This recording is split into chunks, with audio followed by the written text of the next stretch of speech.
Investigaciones. Andrés, gracias por atender nuestra llamada. ¿Cómo se está viendo desde Colombia estas tensiones militares entre Estados Unidos y Venezuela y esta preocupación generada en la región, también incluyendo a Colombia, y hoy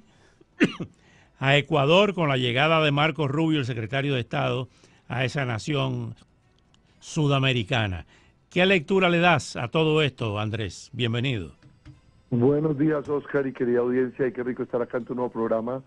Pues yo creo que es el tema del que más se habla en Colombia y yo creo que en cualquier país de la región. Y yo trato de explicarle a la gente que tienen que entender, uno, de dónde viene la administración Trump con esto, y dos, para dónde va o qué pueden esperar. Lo primero es que para el presidente Trump, en parte de su guerra cultural y de lucha contra la criminalidad en Estados Unidos, el tema de narcotráfico se ha vuelto un tema prioritario. Va a ser una de las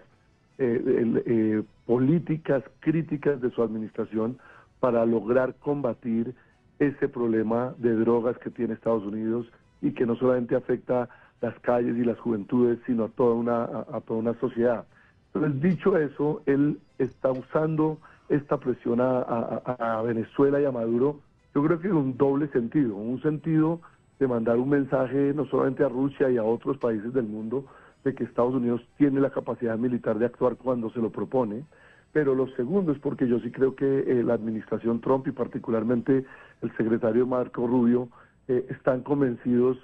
del papel determinante que juegan hoy en día la dictadura de Nicolás Maduro y su relación con los carteles mexicanos. Por eso gran parte de esta visita empezó por México y de ahí pasa a Ecuador, que son dos de los países por donde muchos de estos carteles, tanto colombianos como venezolanos, utilizan para mover sus productos hacia Estados Unidos. Pero dicho eso, aparte de la lucha contra el narcotráfico, yo sí creo que hay un interés de Estados Unidos de asegurar un cambio de régimen en Venezuela. Eso en la visita reciente del senador Bernie Moreno y del congresista Rubén Gallego a Colombia, usaron un término muy coloquial colombiano que se dice no van a comer natilla en diciembre, diciendo que en Miraflores no se iba a comer natilla, en otras insinuando que la presión para la salida de Maduro y Diosdado es real y está en este momento en ejecución. Lo que pasa es que para el común de la gente esto no es tan fácil como simplemente ir y sacarlos o asesinarlos, como ya mostró Estados Unidos que está dispuesto a hacer, porque al final del día, para lograr una transición hacia la democracia en Venezuela, se tiene que asegurar que una parte importante de las Fuerzas Armadas, uno, rompa con la Guardia Nacional, esta que ha estado penetrada por los servicios de inteligencia cubanos, y dos, que esos militares venezolanos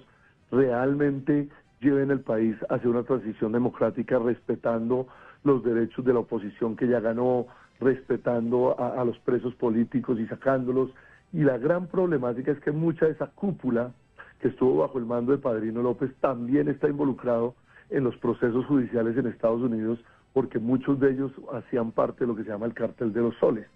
Entonces lo difícil es que esa negociación no pasa de la noche a la mañana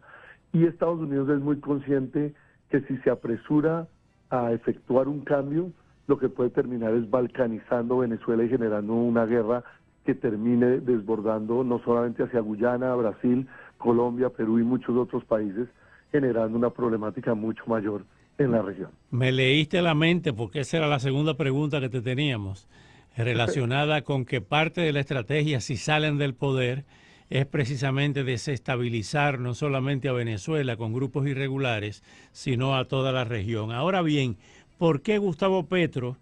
se mete en este tema de la lucha contra las drogas que estaba planteada vis a vis entre Caracas y Washington, y se pone a dar declaraciones llamando asesinato al operativo que ha dejado 11 muertos en esa lancha que dice la administración Trump que iba cargada de drogas? ¿Y por qué dice que realmente los grandes narcos no han sido atacados, sino a los jóvenes muy pobres del Caribe y el Pacífico? ¿Por qué se mete en este pleito que aparentemente no es el de él?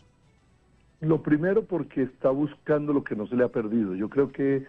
El presidente Petro lleva años tratando de encontrar un enemigo que le justifique algún tipo de conflicto y que eso le permita buscar perpetuarse en el poder. Yo siempre he dicho que Gustavo Petro es un personaje de vías de hecho, no de vías institucionales. Por eso él nunca va a querer hacer una reforma constitucional para permitir la reelección, sino muy por el contrario está buscando algún tipo de conflicto que le permita generar una situación de zozobra y caos en Colombia. Y por eso yo creo que tratar de cazarle pelea a Estados Unidos con este tema del narcotráfico, pues ya lo hemos visto que se ha involucrado en el conflicto en Gaza contra los israelitas, se ha involucrado en Ucrania, se ha involucrado en el tema de cambio climático, se involucra en todos los temas donde él cree que él es una especie de Chávez o redentor global. Entonces eso es parte de la lógica de él. Pero la segunda, como te digo, es uno está protegiendo a muchos de los carteles que lo eligieron. Acuérdate que él se fue elegido con lo que se llamó el Pacto de la Picota, que eran grupos de narcotráfico que estaban en cárceles colombianas, que veían en él y su plan de paz total la oportunidad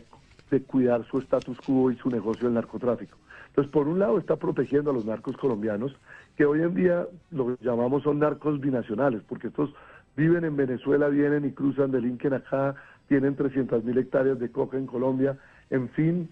son unos grandes aliados del gobierno Petro. Entonces yo sí creo que al final del día, si este conflicto con Venezuela progresa y si Estados Unidos empieza a tener una serie de acciones militares más concretas, ya no solamente contra lanchas rápidas, sino algunos sectores del territorio venezolano, esto puede llevar a que Petro, que ya prometió que va a mandar 25.000 tropas colombianas a la frontera, pues termine de alguna manera involucrado en ese conflicto. Y yo lo vengo diciendo, para Petro esa es su excusa para postergar elecciones. Y tristemente en Colombia la gente sigue creyendo que Petro es un presidente institucional que va a entregar el poder el 7 de agosto y por eso es que uno ve en las casas de apuestas y en la bolsa en Nueva York a Colombia, la economía colombiana no le está yendo mal porque la gente le está apostando a la salida de Petro. Pero yo creo que cada vez nos acercamos a la hora cero de elecciones en este país